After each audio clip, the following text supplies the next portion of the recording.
なぜ筋肉マンは吉野家ではなく、すき家と組んだのか。筋肉マンといえば、吉野家。そう思う人は多いはずです。作中には吉野家が登場し、主人公の筋肉マンは牛丼好きとして知られていました。さらに後年、原作者の島田隆氏は、当時、吉野家さんは倒産していて、僕らもよく食べに行っていたので応援しようということで、ただで名前を使わせた、と語っています。つまり筋肉マンと吉野家の関係は、単なるタイアップではありませんでした。再建を目指す吉野家を、作品側が応援していた、そんな特別な関係だったのです。ところが2008年、筋肉マン29周年の記念企画で、原作者たちが手を組んだのは吉野家ではなく、すき家でした。当時ネットでは、筋肉マンが吉野家を裏切った、長年の絆を捨てて乗り換えた、そんな声まで上がりました。しかし後に島田氏は、全く違う話を語ります。29周年企画で最初に話を持っていったのは吉野家だった。ところが断られた。そして手を差し伸べてくれたのが、すき家だった。もしこれが事実なら、私たちが知っている筋肉マンが吉野家を捨てたという物語は、最初から間違っていたことになります。そして、この話にはもう一つの側面があります。実は2008年という年は、筋肉マンだけの話ではありませんでした。牛丼業界そのものが、大きな転換点を迎えていたのです。こちらのグラフを見てください。青が吉野家、赤がすき家です。長い間、牛丼業界の王者だった吉野家。しかし2008年、この年を境に両者の立場は逆転します。店舗数でも、売上でも、王者は入れ替わっていたのです。偶然なのか、それとも必然だったのか。今回は、1980年の経営破綻から2025年の現在まで、筋肉マン、吉野家、すき家、45年にわたる因縁と牛丼戦争の歴史を、グラフと共に追っていきます。一章、1980年、王者吉野家の倒産。今でこそ当たり前の存在ですが、1980年当時の吉野家は、牛丼業界の絶対王者でした。全国に269店舗、牛丼といえば吉野家、そんな時代です。しかし1980年、その王者が突然倒れます。吉野家は会社構成法の適用を申請。事実上の経営破綻でした。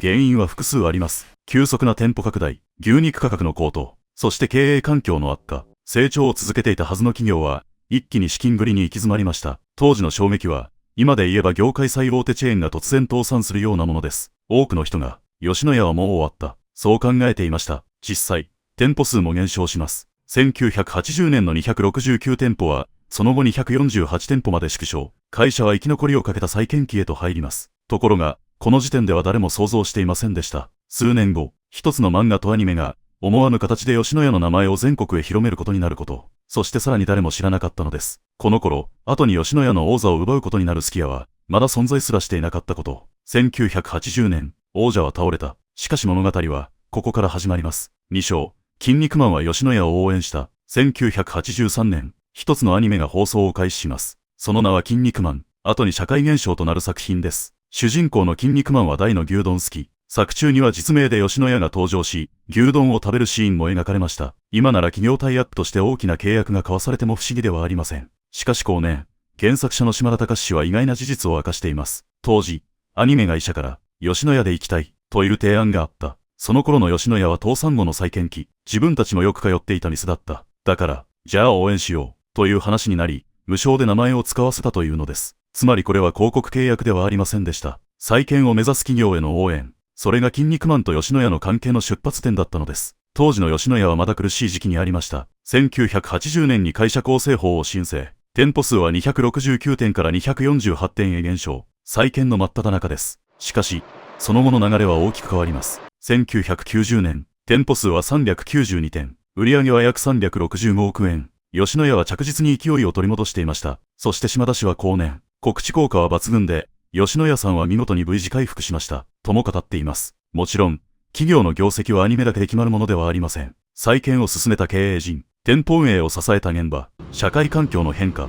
様々な要因が重なった結果です。それでも、筋肉マンと吉野家が特別な関係だったことは間違いありません。だからこそ、25年後に起きる出来事は、多くのファンにとって信じられないものになります。筋肉マン29周年、長年続いたはずの関係は、大きな転機を迎えるのです。その頃、吉野家が王者として返り咲く一方で、誰にも注目されていない一社が、静かに力を蓄えていました。その名は、すき家です。3章、王者の背中に、もう一つの牛丼チェーンがいた。1990年代、吉野家は完全に復活を遂げていました。1990年、店舗数392店、売上約365億円。1980年の経営破綻を知る人から見れば、まさに V 字回復でした。そしてその勢いは止まりません。1997年、店舗数564店、売上約520億円。2000年には、店舗数775店、売上約668億円。全国の駅前やロードサイドに次々と出店し、牛丼といえば吉野家というブランドは揺るぎないものになっていきます。当時を知る人なら覚えているでしょ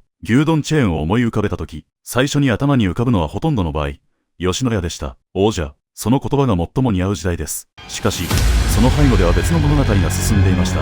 1982年に創業したすき家です。当時のすき家は、まだ小さな存在でした。1997年の店舗数は172店、売上は123億円。吉野家の3分の1にも届きません。誰が見ても勝負は決まっているように見えました。ところが、すき家は独自の戦略で店舗を増やし続けます。1997年に172店だった店舗数は、2000年には411店。わずか3年で2倍以上です。売上も123億円から311億円へ急増。この時点で、すき家はもはや新興チェーンではありませんでした。そして2005年、両者の差は一気に縮まります。吉野家、店舗数998店、売上554億円。一方のすき家は、店舗数733店、売上631億円。ここで興味深い現象が起きています。店舗数ではまだ吉野家が上。しかし売上では、すでにすき家が上回っているのです。もちろん、この時期の吉野家には事情がありました。BSE 問題による牛丼販売休止、主力商品の販売停止という前代未聞の状況です。それでも、数字だけを見るなら、王者と挑戦者の差は、想像以上に縮まっていました。そして2008年、その均衡はついに破られます。筋肉マン29周年、長年続いた関係が揺らぐ年、そして同時に、牛丼業界の王座が入れ替わる年でもありました。4章、2008年、王座が入れ替わった年、この動画で、最も重要な年です。2008年、筋肉マン29周年、そして、牛丼業界の王座が入れ替わった年、後から振り返ると、あまりにも象徴的な出来事が同じ年に集中しています。まず、筋肉マン29周年企画、後に島田隆氏が語ったところによると、集英社は最初に吉野家へ話を持っていったといいます。長年にわたる関係を考えれば、それは自然な流れでした。筋肉マンと吉野家、再建期から続いてきた縁です。ところが、そこで話は止まってしまいます。島田氏によれば、私らはやる気ない、という形で企画は断られた。さらに社長に会いたいと伝えても、会わせてもらえなかったと言います。もちろん、これは島田氏側から語られた経緯です。当時の吉野家側がどのような判断をしていたのか、その詳細はわかりません。しかし少なくとも、29周年企画は実現しませんでした。そこで手を差し伸べたのが、すき家でした。島田氏は後に、ものすごく筋肉マンをリスペクトしてくれた、と振り返っています。こうして29周年企画は、すき家とのコラボとして実現します。ここで一度、グラフを見てください。2008年、吉野家の売上は約1030億円。すき家の売上は約1121億円。そして店舗数は、吉野家1141店、すき家1233店。長い間、後ろを追い続けていたすき家が、ついに吉野家を追い抜いた瞬間です。偶然でしょうか。筋肉マンが吉野家と組めなかった年、すき家がその役を引き受けた年、そして牛丼業界の王座が交代した年、すべてが2008年に重なっています。もちろん、筋肉マンとのコラボがあったから逆転したわけではありません。逆転の背景には、長年積み重ねられた出店戦略や経営判断があります。しかし、歴史というのは時々、不思議なほど象徴的な形を見せます。再建期の吉野家を応援した作品、その記念企画を引き受けた会社、そして王座を奪った会社、それらが全て同じ年に交差したのです。しかし、この時点ではまだ多くの人が気づいていませんでした。王座交代は一時的なものではなかったこと。むしろこれは、さらに大きな差が開いていく始まりに過ぎなかったのです。5章、裏切ったのは誰だったのか。2008年、筋肉マン29周年は、すき家とのコラボとして実現しました。しかし、その後ネットでは一つの物語が広がっていきます。筋肉マンが吉野家を捨てた。長年の関係より金を選んだ。すき家に乗り換えた。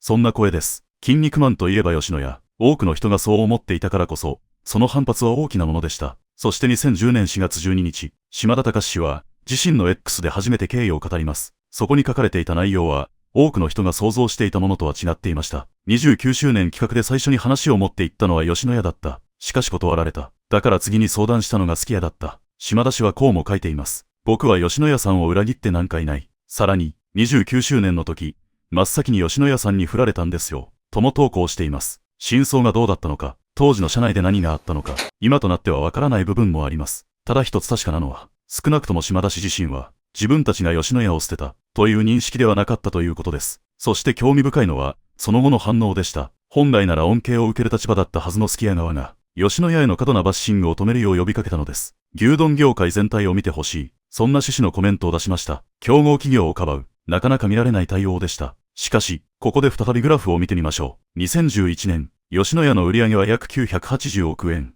すき家は約1680億円、差は700億円に達しています。ネットでは、誰が裏切ったのか、が議論されていました。しかし数字が語っていたのは、全く別の話でした。王座交代は、もう終わっていたのです。2008年の逆転は偶然ではなかった。一時的な出来事でもなかった。すき家はさらに成長し、吉野家との差を広げ続けていました。人々が過去の因縁を語っている間に、業界の未来は、すでに別の方向へ進んでいたのです。そして次の10年で、その差は決定的なものになります。6章、気づけば、背中は見えなくなっていた。2010年、すき家は売上でも店舗数でも吉野家を上回りました。しかし、この時点ではまだ、そのうちまた逆転するだろう、と思っていた人も少なくありませんでした。長年の王者は吉野家、牛丼といえば吉野家、そのイメージは、まだ圧倒的だったからです。ところが、その後の10年で状況は大きく変わります。グラフを見てください。2011年、吉野家の売上は約980億円、すき家は約1680億円、差はすでに700億円。そして2020年、